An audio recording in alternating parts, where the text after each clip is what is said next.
So part of the reason that today kind of came together the way it did is because Mel Tidwell, who's going to be our speaker, actually wanted to do a presentation around crafting. And so it was sort of very synergistic that we were able to put all of this together into one day. So now it's time for our featured speaker. Melvin Tidwell was born in Lakeland, Florida. Mel lived on a small family farm. He was a dedicated musician through his school years and joined the Navy at the age of 18. After submarine training in Connecticut, Mel was stationed on a sub in Hawaii. After 10 years, Mel left the Navy and took a position with Lockheed Martin. He traveled the world as an engineer, working on Navy ships in the U.S. and abroad.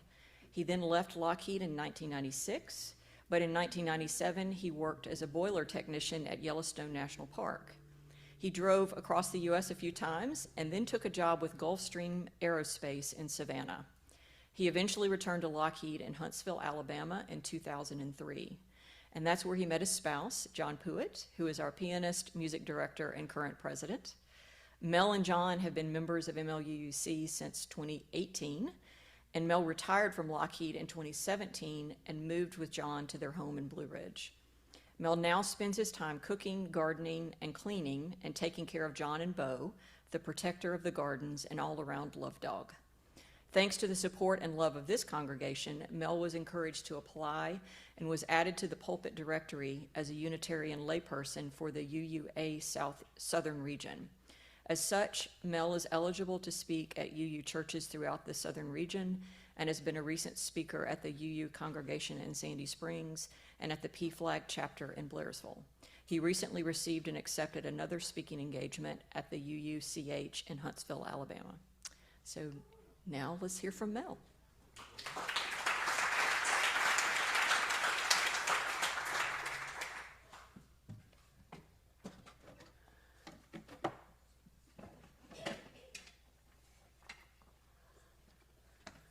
Good morning. Good morning. First of all, thanks for having me back again. I still can't believe you guys let me do this. Actually, I had forgotten that I was on the calendar to speak and hadn't written anything for months. Luckily, John and I were discussing speaker scheduling, and I said I wasn't on the schedule. So what in the blazes was I going to talk about? I have been toying with the idea of updating the first time I spoke right here at MLUUC several years ago, and it was titled Loving Through Food. It was so well received that that's why I'm talking to you here today. Then John said I should try to do that same thing, but do it around crafting. Try to include our crafting group that we have here on Tuesday. I kind of rolled my eyes at him and said, I don't really work that way. I've never tried to write something around a suggested topic. I'm no writer. I'm just a gardener, a cook, an innkeeper, and a storyteller that used to be an engineer. But then it flashed in my brain like lightning. I have this.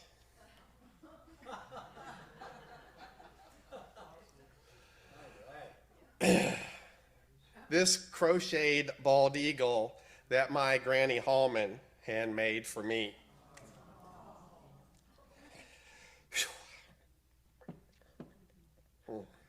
She actually made several things for me, but this is the only one that has survived.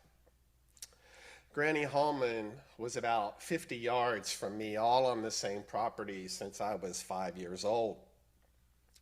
She and Granddaddy lived in a very small house that was handmade back in the 1940s. I could run to Granny's for a snack anytime I wanted, even though my mama would yell, "Don't you go to your Granny's and ask for nothing," as the screen door hit me in the tail on the way out. The only things that ever changed in that house was the stuff inside of it. During the retirement years of her life, Granny would sit and crochet while she watched her stories. Do you guys remember when they called them that? She couldn't miss her stories, and it was funny because she got Granddaddy hooked on them too, and that man would yell at the television when he was upset. Anyway, Granny began crocheting these Southern bride dolls. Her house was full of them. The ones that she crocheted had the big hoop skirts. Many of you Southern ladies may remember whenever those were made in your family. They were considered a prized possession in our family, and us little girl was extremely happy if she was able to get one of those. Now, you weren't allowed to play with them, though. They had to sit up on the shelf to collect dust and nicotine. Throughout several years, she made one for each of the girls in her life. She would interview you about your doll, too. What color hair did you want? What color dress? And then Granny would get to work. She did other things as well as dolls, and besides my eagle, she made me a duck in a sailor costume. She even crocheted some of the birds outside of her very window. Her and my mom would crochet afghans, and my mom taught me to crochet what is known as a granny square. I think I may have made enough of those to make a placemat about this big. That's it. All of the women in my family were also very good at sewing, all the way down to my sister. They all knew how to do it, and I'm not sure how old my sister was before Mom stopped hand making her clothes. She didn't make a lot of boy clothes because they were much harder to do, and the men definitely wouldn't wear anything she made because it wasn't overalls. When I was in elementary school, my mom handmade a Scottish kilt costume for me.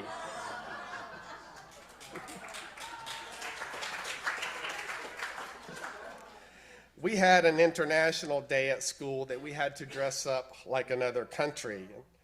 Today, that costume would cost you a fortune if you could find someone to create it. The next year, my cousin Little Ricky across the pasture, and yes, that's what we called him, Little Ricky across the pasture, asked her to make him one.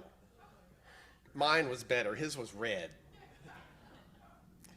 When I made it to junior high, Mom would make all of my gym shorts because they were super easy for her to make, and we couldn't really afford the $10 a pair.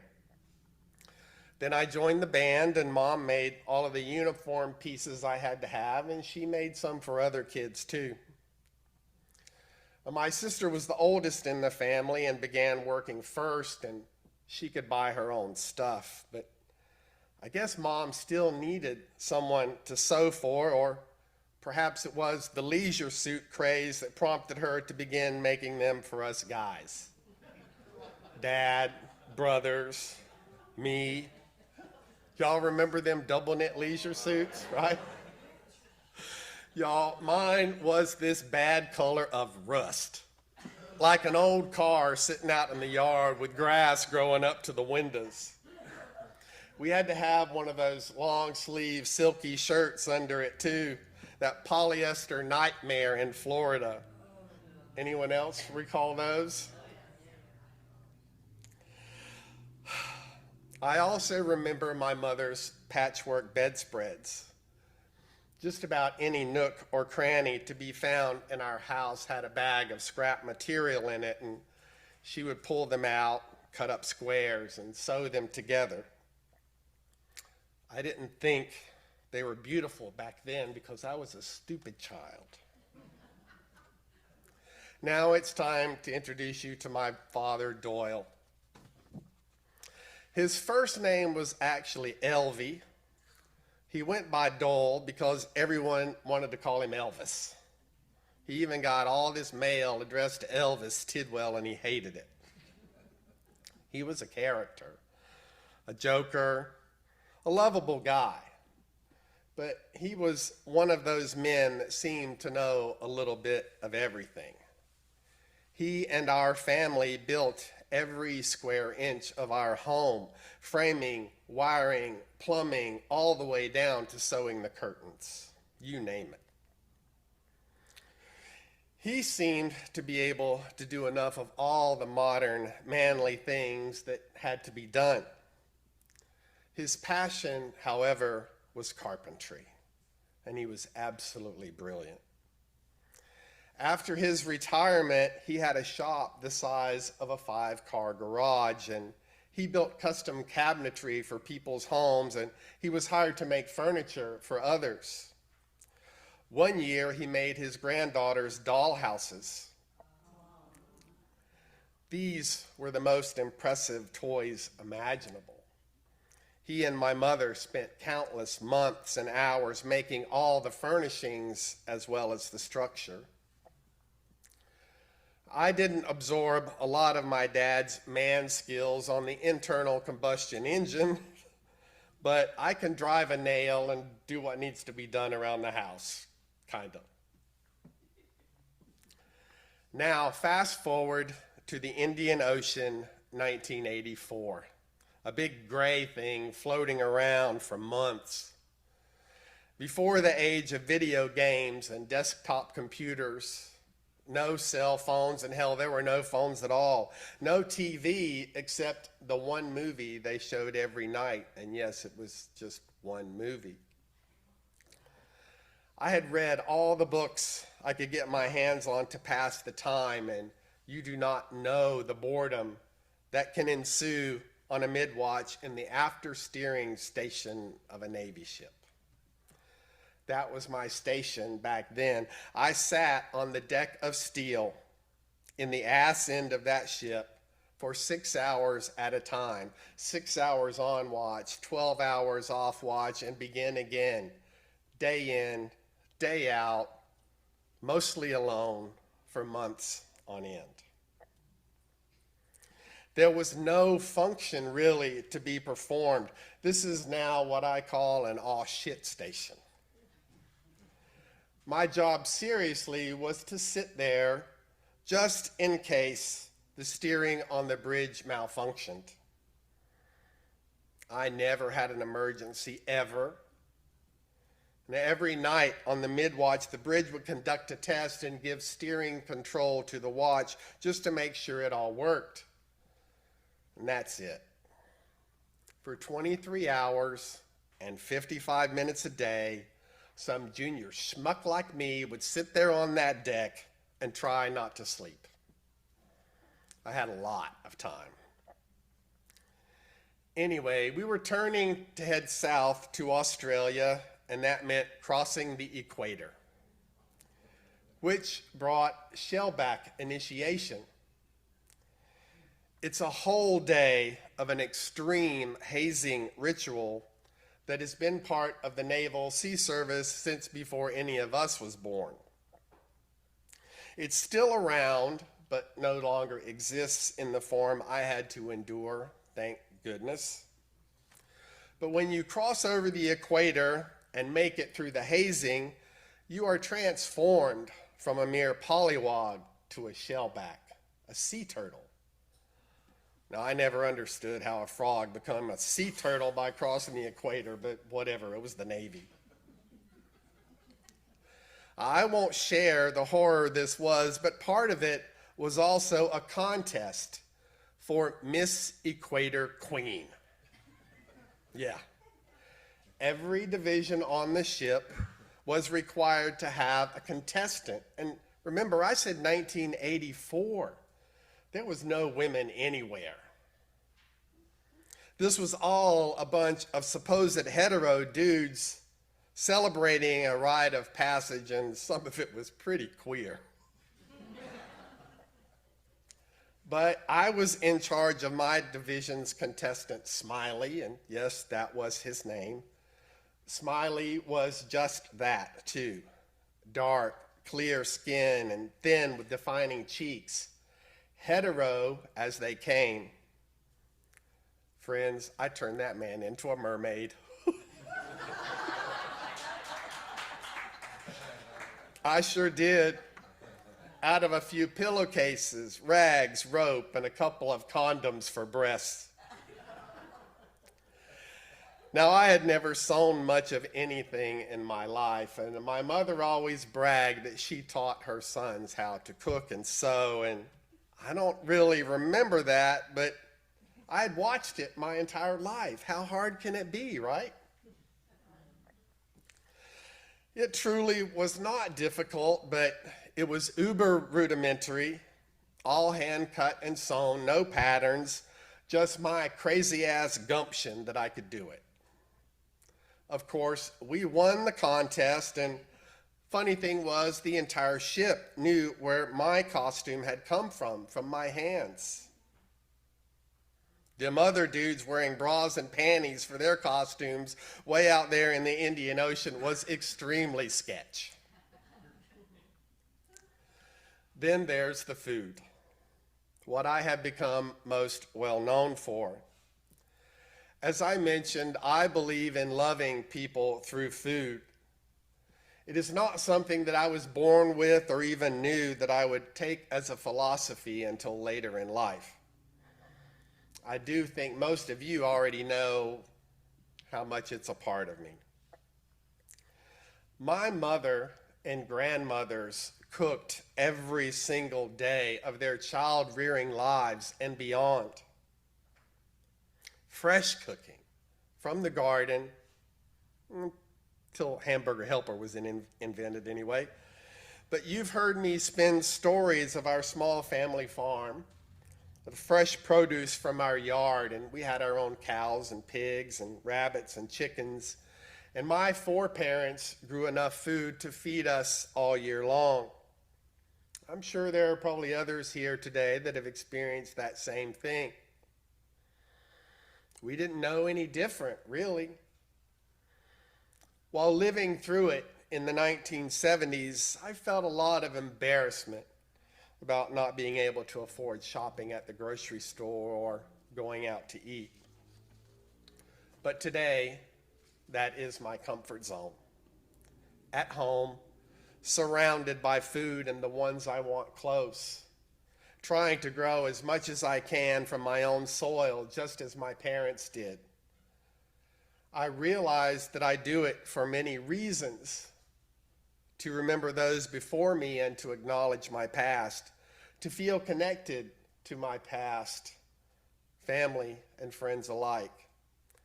I cook to remember the places I have been and enjoy them over and over again.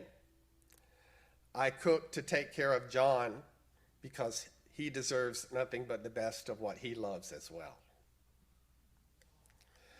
When I began writing my stories, I told of my first food memory of someone giving everything to make a dish purely out of the love they had, and it was my mother. This one time, she spent an entire day making homemade lasagna, and now that I've been reliving it, I'm unsure if I even knew what lasagna was, but I know I had never eaten it. She worked so hard on boiling the noodles and making the sauce and layering it all into the pan. But as she's walking to put it into a wall oven too tall for her stature, she slips, and the unbaked lasagna spills everywhere. She began to sob as I had never seen before, all that wasted time. As my father arrived home to what looked like the remains of a slasher film, she was still distraught. He immediately traveled to our local supermarket and bought Chef Boyardee canned lasagna. Then we all had the runs for 3 days. I don't think anyone in our family has ever opened another can of Chef Boyardee. I know I have not. But then it was right back to what Mama knew. What is now termed down-home Southern cooking. Mama made biscuits or cornbread almost every day of my childhood. Most certainly there was some sort of gravy. My favorites were potato gravy and tomato gravy, and I remember from a very young age my mom and me would have a piece of bread with gravy on it for our lunch the next day. But now, this boy has traveled the globe, and I have had such wonderful experiences. My unique story has enabled me to unlock my passion and many times passions. Growing up, I remember feeling a bit embarrassed when I had to wear something that was obviously homemade. As I was embarrassed back then, today would be shame. You see, never ever, not a single time did they call it crafting. They didn't gather on the sofa on Tuesday and create things. They didn't come here to tell stories with Leslie and Charlie and Ellen. They did all of this out of necessity. And that's right. And these tales are not from some long ago time, like on Finding Your Roots on PBS. The people before me called this surviving. They had to cook every day. They had to sew all the time. My father had to build our home. This is just how close we are from required handiwork. My mom's side of the family was a bit different in that my Granny Hallman worked outside the home for many, many years, but my mother did not. My dad didn't want her to work. He was a typical cis white male back then. But my mother had many tales of Depression-era times, and I held her ration cards in my hand for coffee and sugar and basics that we just go grab off the shelf daily. Her dresses were made from flour sacks. The flour manufacturers would put different patterns on the sack fabric to attract buyers to their flour because they knew that it would be turned into clothing. People couldn't afford flour and cloth. I guess it was a way back twofer. But friends, before Christianity spread throughout the world, before the Bronze Age and the Iron Age, these were the ways of the pagan and the peasant. These things were done for survival. As we evolved and learned the desire for protection from the sun, clothing arrived to better protect us from the harsh environments. As we learned that eating many raw foods would harm or kill us, we learned fire and cooking. For generation to generation, these have been progressed and handed down through mostly necessity until now. We have come so far that many could not cook water. Today, what we call crafting or hobbies is actually the loss of our survival skills. I equate it with the birds of Hawaii evolving and losing the ability to fly. What will the future hold for humans? Will we need these survival skills in our future? Or will we fall to the snakes as the flightless birds did in Hawaii? The history of what is now known as crafting extends back to the earliest humans, with evidence of handmade items found in the Stone Age. Early humans created tools and objects using materials like stone and bone and wood. As they evolved, crafting became a specialized profession, focusing on creating beautiful but still functional objects. The Middle Ages saw the formation of guilds to protect artisans and the establishment of apprenticeships to pass on traditional techniques.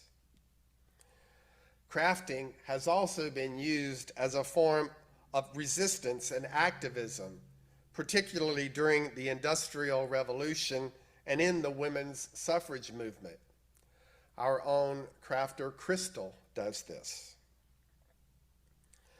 Whether you call it crafting or using your survival skills, there is a long history within our UU community.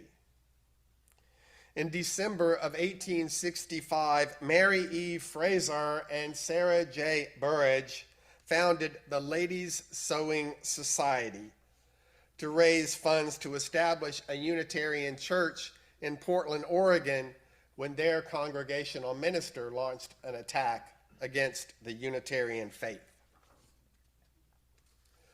The arts and crafts movement, led by figures like William Morris, emerged as a reaction against industrialization, emphasizing the value of handmade goods and traditional craftsmanship.